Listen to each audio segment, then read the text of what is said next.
अस्सलाम वालेकुम भाई, क्या आप जानते हैं कि आप 30 से 35 लाख रुपए की प्रॉपर्टी के मालिक हैं? मालूम है बात आपको? और अगर आपको बात मालूम है तो आपको मालूम है वो प्रॉपर्टी कहां है जो आप 30 से 35 लाख रुपए की मालिक हैं? और आपको अगर ये पता लगे कि आप 30 से 35 लाख रुपए की प्रॉपर्टी के तो मालिक हैं, लेकिन उस पर किसी ने कब्जा कर लिया है, तो क्या आप चुपचाप घर में बैठेंगे या कोई कानूनी एक्शन लेंगे? अगर आप चुपचाप घर में बैठेंगे तो ये फिर वीडियो आपके लिए नहीं, आप मत देखिए इसे, आप शेयर भी मत करिएगा इसे। लेकिन अगर आप उन वाले लोगों में से हैं जो ईमान के पहले, दूसरे और तीसरे दर्जे में से कोई से भी दर्जा रखते हैं, यानी कि आप लीगल एक्शन लेने में सक्षम हैं या लीगल एक्शन लेना चाहेंगे, या आप कम से कम जो लीगल एक्शन लेने में सक्षम है उनके पास तक उस बात को पहुंचाएंगे, तो फिर वीडियो आपके लिए है। आप 30 से 35 लाख रुपए की प्रॉपर्टी के मालिक हैं, ये बात मैं कह रहा हूं जस्टिस सच्चर की रिपोर्ट के आधार पर। जस्टिस सच्चर ने अपनी रिपोर्ट में कहा कि रेलवे के बाद, डिफेंस के बाद में जो दिल्ली वक्फ, जो हमारे मुल्क का वक्फ बोर्ड है, वो सबसे ज्यादा प्रॉपर्टियों का मालिक है। और अगर उन वक्फ प्रॉपर्टियों को हम मार्केट वैल्यू में तब्दील कर दें तो हर इंडियन मुसलमान के हिस्से में तकरीबन 30 से 35 लाख रुपए की प्रॉपर्टी आती है। अब आप सोचिए आपके घर में कितने मेंबर हैं? 2, 3, 4, 5, तो आप करोड़ों रुपए के मालिक हैं। और जरा साथ साथ ये भी सोचिए कि झुग्गियों में रहने के लिए मजबूर हैं, वो भी करोड़ों रुपए के मालिक हैं। और ये सब बहुत आसानी से आपको मिल सकती है, मुश्किल नहीं है। देखिए मैं आपको बताऊं, आज यौम आजादी का दिन है, आज जश्न का दिन है। आज से 100 साल पहले पूरे हमारे सिख ब्रादर, जो हमारे सिख भाई हैं, वो उस कॉन्सेप्ट पर उन्होंने काम किया।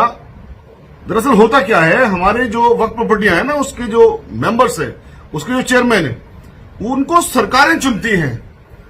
और सरकार जिसको चुनेगी वो सरकार के कहने पे काम करेगा, नहीं करेगा?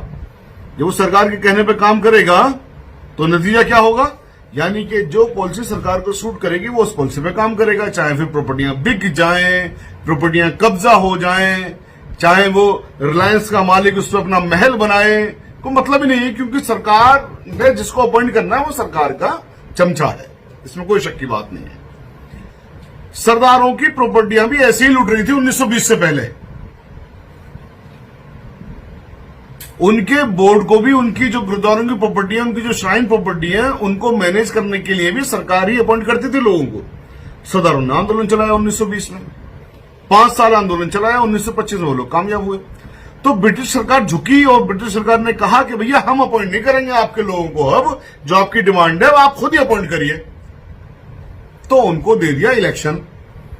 अब उनके में क्या होने लगा, 1925 में जो गुरुद्वारा एक्ट आया 1925, जिस पर महात्मा गांधी जैसे आदमी ने कहा था कि आज हम जंग आजादी की पहली जंग जीत गए, उसके अंदर क्या था कि सरकार ने अपने आप से लोगों को अपॉइंट करना बंद करके वो अपॉइंटमेंट दे दिया सीधे सरदारों के हाथ में।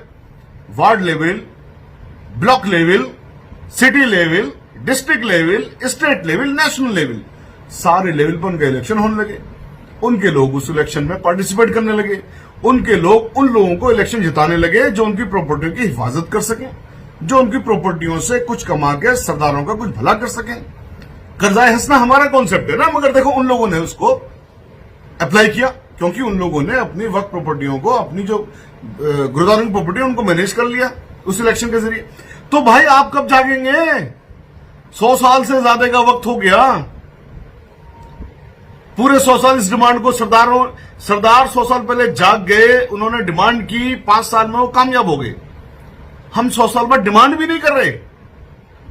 और देखो ये जो सब्जेक्ट है ना, इसमें कोई शक की बात नहीं है, पॉलिसी मैटर है, सरकार बनाएगी इस पर एक्ट, कोर्ट नहीं कर सकती इसमें काम। हमने बहुत सारी पिटीशन लिखी है इसमें। और ये चूंकि सेंटर और स्टेट दोनों का सब्जेक्ट है, यानी कि सेंट्रल गवर्नमेंट भी इस पर एक्ट बना सकती है और स्टेट गवर्नमेंट भी बना सकती है।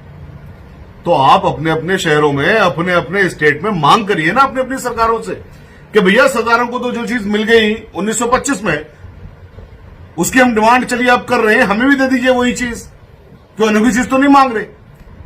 इलेक्शन कमीशन है सरदारों का, उनका इलेक्शन होता है बाकायदा, और नतीजा ये होता है कि उनके वार्ड में भी चूंकि कमेटी बनी हुई है, डिस्ट्रिक्ट में कमेटी बनी हुई है, शहरों में कमेटी बनी हुई है, स्टेट में बनी हुई है, नेशनल लेवल में बनी हुई है, उनकी एक भी इंच को कोई खुर्द बुर्द करने की सोच नहीं सकता।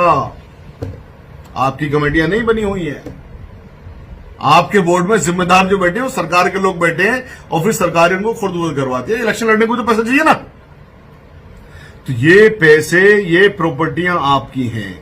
आप यकीन जानिए, अगर आपने इनको आजाद करवा लिया, आपने सिर्फ वक्फ बोर्ड की जो लोग होते हैं उसके अंदर आपने अपने आप उनको डायरेक्ट इलेक्ट करवाने का एक्ट पास करवा लिया, तो आप 30 से 35 लाख रुपए की प्रॉपर्टी के मालिक होंगे। और यकीन जानिए, हिंदुस्तान के हर शहर में एक एम्स से अच्छा hospital, engineering college, medical college और बहुत सारे वैसे छोटे कॉलेजेस 12th लेवल तक के, पॉली क्लिनिक, नर्सरी कॉलेज, ये वक्फ बोर्ड की तरफ से बनाए जाएंगे। और जब ये होगा तो पूरा देश तरक्की करेगा, पूरा देश आगे बढ़ेगा, पूरी दुनिया में सबसे ज्यादा ताकतवर होंगे हम लोग, पूरे देश का हम बजट फाइनेंस कर सकते हैं, तो बेरोजगारी बिल्कुल भी नहीं रहेगी। एक के लिए इस चीज से आप बेरोजगारी भी खत्म कर रहे हैं, आप देश को भी आगे बढ़ा रहे हैं, आप देश के अंदर खुशहाली भी लेके आ रहे हैं, आप देश का बजट फाइनेंस करने में सक्षम भी हो रहे हैं। भाई एक इस जरा सी चीज पर, तो अगर आपके अंदर जरा सी भी ये चीज है कि आपने ईमान का कोई सा भी दर्जा है मेरे दोस्त, तो प्लीज इस वीडियो को शेयर करें और लोगों से डिमांड करें कि वो सरकार पर प्रेशर बनाएं। हम जल्दी ही इंशाल्लाह एक नेशनल प्रोग्राम के साथ आपके सामने आएंगे, एक नेशनल मूवमेंट भी इस पर चलाने की जरूरत हो सकता है पड़े, अगर कोई सरकार नहीं जागी तो उसमें भी हमारे साथ रहिएगा। मेरा नाम शाहिद अली है, मैं पेशे से वकील हूं, दिल्ली की सुप्रीम कोर्ट, हाई कोर्ट और तमाम यहां पर सब जगह वकालत करते हैं हम लोग। और यूनाइटेड मुस्लिम फ्रंट नाम का एक हमारा फ्रंट है जिसका मैं नेशनल प्रेसिडेंट हूं। वक्फ लिबरेशन मूवमेंट भी हमारा एक चल रहा है, और बहुत सारे जो वक्फ एक्टिविस्ट हैं पूरे मुल्क भर के अंदर, वो सब भी हमसे जुड़े हुए हैं, हम उनसे जुड़े हुए हैं। लेकिन मैं इस वक्त आप सबके सामने हूं, मैं इस चीज को आम लोगों तक ले जाना चाहता हूं कि आप लोग कितने अमीर हैं, और आप लोग चूंकि आपको पता नहीं है शायद, इसलिए आप चुप बैठे हैं, वरना आप चुप नहीं बैठते। आपकी कोई एक इंच पर भी कब्जा करने की सोचे तो मेरे ख्याल है आप हर मुमकिन कोशिश करते हैं, लड़ते हैं। दोस्तों, ये भी आप ही की प्रॉपर्टी है, ये भी आप ही की जायदाद है, ये भी आप ही का सब कुछ है। ये कॉन्सेप्ट जो इस्लाम का कॉन्सेप्ट है, ये कॉन्सेप्ट नबी करीम सल्लल्लाहु अलैहि वसल्लम क्या जो कॉन्सेप्ट है, ये जो हजरत उमर फारूक रज़ियल्लाहु अन्हु का कॉन्सेप्ट है, इस कॉन्सेप्ट की बेस पर ही हम गरीबी हटा सकते हैं, हम भुखमरी हटा सकते हैं, हमारी जो बहनें बेवाएं हैं उनको हम पेंशन दे सकते हैं, हमारे इमामों को, देखिए दिल्ली में हमने कुछ प्रॉपर्टियां आजाद करवाई, 990 वक्त प्रॉपर्टियां खाली करवाने के ऑर्डर करवाए, कुछ प्रॉपर्टियां उससे खाली हुई। हमने दिल्ली में इमामों को सरकार से 20,000 रुपए महीना तनख्वाह दिलवाई इस वक्त प्रॉपर्टी की कमाई से।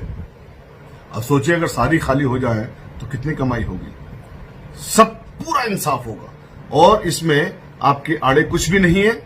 आप एक अच्छी बात कर रहे हो, जो चीज हमारे सरदार भाइयों के पास है उस चीज के लिए मांग कर रहे हो, कोई कानूनी अड़चन नहीं है, कोई परेशानी की बात नहीं है, कोई डरने की बात नहीं, किसी चीज की बात नहीं है। ठीक है, तो करेंगे ना इंशाल्लाह। मैं फिर कह रहा हूं, जो लोग अपने हक के लिए जरा से भी सचेत नहीं है, जरा से भी जिंदा नहीं है, ये वीडियो उनके लिए नहीं है। लेकिन जिनमें जरा सा भी तीनों दर्जों में से कोई भी दर्जा है तो ये आपके लिए है। आप प्लीज इस वीडियो को शेयर करिए और हमसे जुड़े रहिए। शुक्रिया। अस्सलाम वालेकुम।